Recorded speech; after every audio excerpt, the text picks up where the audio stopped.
दोस्तों, एक ऐसी बच्ची जिसके पिता ने 7 साल तक उसे घर से बाहर नहीं जाने दिया, और वो क्यों, चलिए जानते हैं। फिल्मी परिवार में आपका स्वागत है। तो कानों में ईयरफोन लगाइए और आराम से बैठकर इस कहानी को सुनिए। 7 साल की क्लोई कभी भी अपने घर से बाहर नहीं आई। वो अपने पिता हेनरी के साथ ही रहती। उसकी माँ सालों पहले गुजर गई। फिल्म की शुरुआत में हम क्लोई के घर के बाहर एक आइसक्रीम वाले को देखते हैं। यहाँ कुछ तो अजीब है। हम देखते हैं कि क्लोई के घर के बाहर पक्षी हिलते नहीं और हवा में एक जगह लटके हुए दिखाई देते हैं। घर में बिजली भी नहीं रहती। हेनरी हमेशा परेशान हो जाता जब भी क्लोई घर के बाहर देखती। उसके पिता के अनुसार घर के बाहर जाना सुरक्षित नहीं है, क्योंकि उसकी माँ की हत्या करने वाले लोग अब भी बाहर घूम रहे हैं। एक दिन वो दोनों घर पे पत्ते खेल रहे थे। अचानक हेनरी की राइट साइड वाली आंख से खून निकलने लगा, और जब वो रात में सोने जाते हैं तो रात में क्लोई के कमरे की अलमारी से कुछ आवाजें आई। जैसे ही उसने दरवाजा खोलकर देखा, उसकी अलमारी में बैठी एक औरत जोर से चिल्लाई। उधर क्लोई भी डर कर चिल्लाने लगती है। वो भागकर अपने बेड पर वापस आई और दीवार पर कुछ बनाना शुरू कर दिए। वो लगातार भूत भाग जा धीमी आवाज में दोहराने लगी। थोड़ी देर बाद उस औरत के चिल्लाने की आवाज बंद हो गई। हेनरी के चेक करने पर वो उस अलमारी में कुछ भी नहीं था।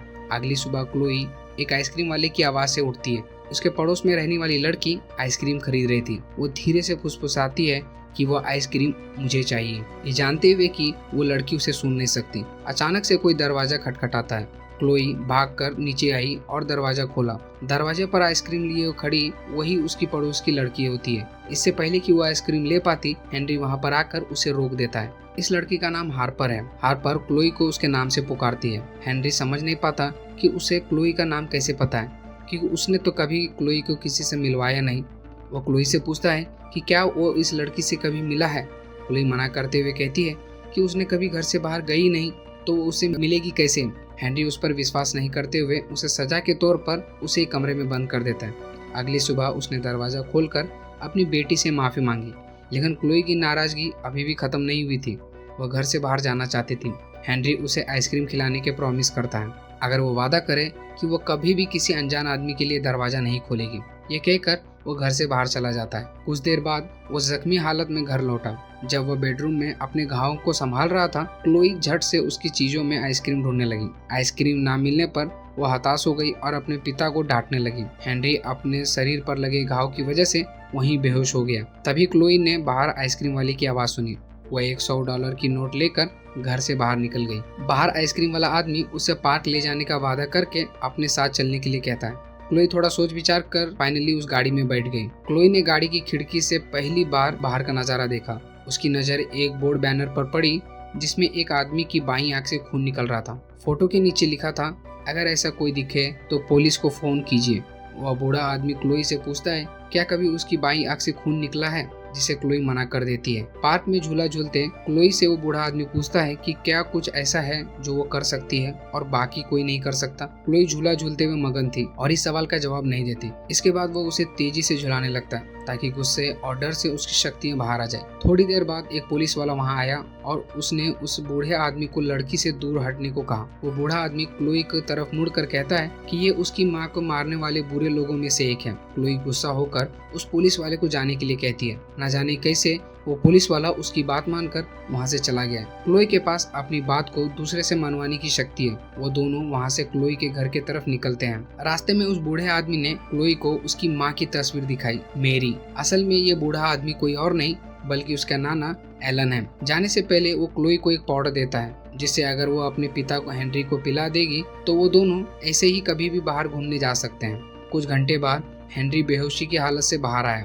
क्लोई अपने कमरे में ड्राइंग कर रही थी। हेनरी को देखकर उसका गुस्सा फूट पड़ा। वो अपने पिता से कहती है कि उसने क्लोई को आज तक सब कुछ झूठ कहा है और घर के बाहर कोई बुरे लोग नहीं है। इस बात पर दोनों बाप बेटी में बहस हो जाती है। क्लोई अकेले लेटे अपनी माँ की तस्वीर को निहारते हुए सोच रही थी कि अगर वो साथ होते तो उनकी जिंदगी कैसी होती। अचानक से उसकी अलमारी से आवाज आना फिर से चालू हो गया।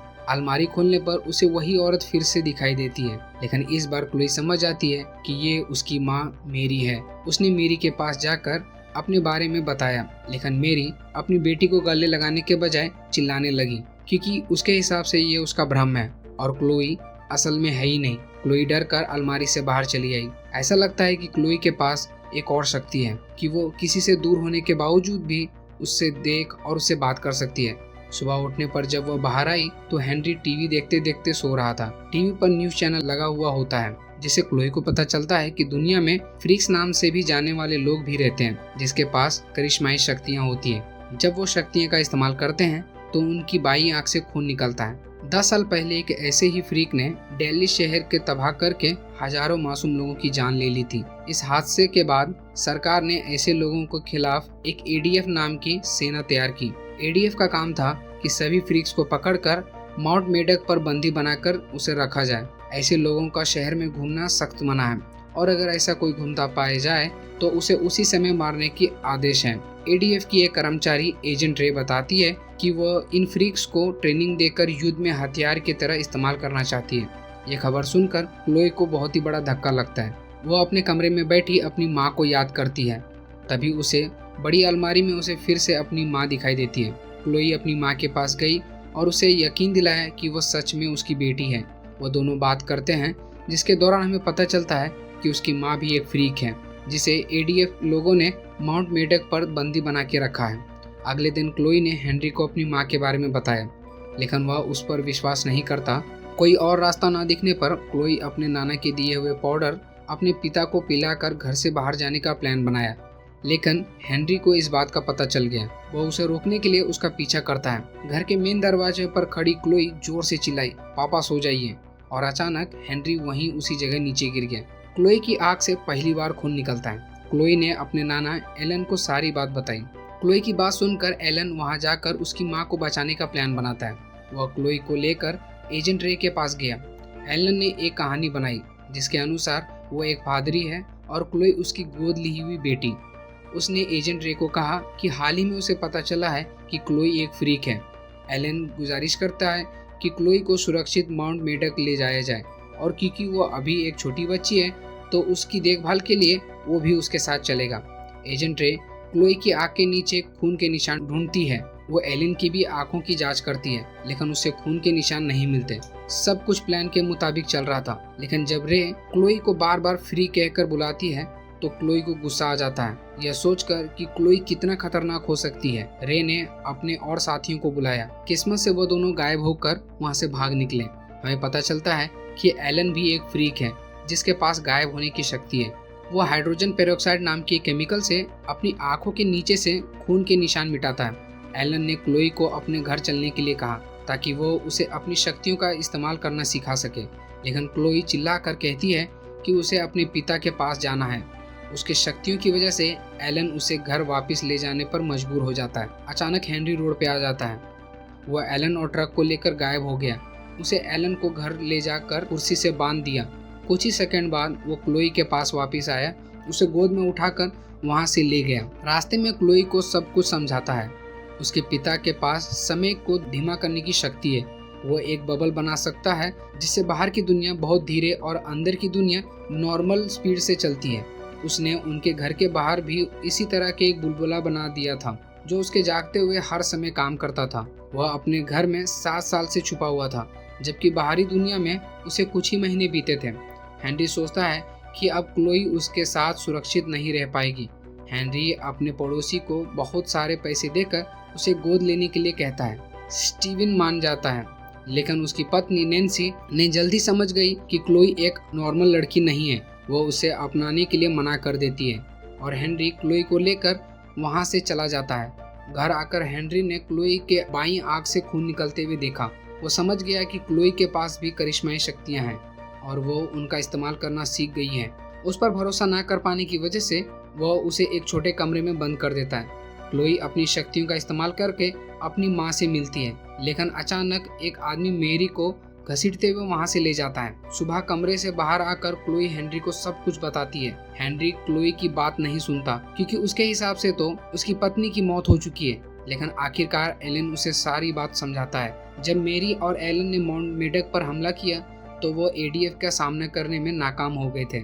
एलन किसी तरह से वहां से बच निकला, लेकिन मेरी नहीं निकल पाई। उसे लगा था कि लड़ाई में उसकी बेटी मारी गई, लेकिन एडीएफ ने उसे मारा नहीं बल्कि कैद कर लिया था। क्लोई के घर के बाहर उसकी पड़ोसी नैन्सी को पुलिस से बात करते हुए देखती है। वह अपनी शक्तियों का इस्तेमाल करके उसकी बातों को करीब से सुनती है। हेनरी और एलन भी ये सब देखते हैं। क्लोई ने फिर से अपनी शक्तियों का इस्तेमाल करके उस पुलिस वाले को अपनी वश में कर लिया। पुलिस वाले ने पेंसिल से नैन्सी पर हमला किया नैन्सी की दाईं आंख से खून निकलने लगता है।